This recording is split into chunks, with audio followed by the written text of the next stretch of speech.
ওঠো সূর্যের রে ঝিকিমিকি দিয়া, কালকে তুমি আধার রাতে কোথায় ছিলে গিয়া রে। গুড মর্নিং বন্ধুরা, কেমন আছো তোমরা? আশা করি ভালো আছো, আমিও ভালো আছি। আজ রবিবার, ছুটির দিন, মেয়ের অফিস ছুটি, তাই আজকে বেলার থেকে আমি একটু উঠেছি ঘুম থেকে, অনেকটাই বেলা, প্রায় 8টা। তা যাই হোক, সকালে অত রান্নাবান্না তোড়জোড় নেই, রান্না করব দুপুরবেলায়।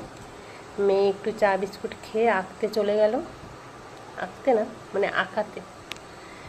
তা আমারও সকালবেলা অত খাওয়ার কোনো ধামাকা নেই।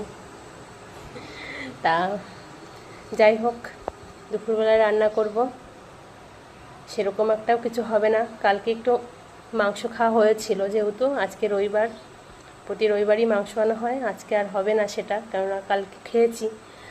আর আজকে অন্য কিছু হবে, দেখি কী করা যায়। তোমরাও ছুটির দিন ভালো কাটাও, টাটা।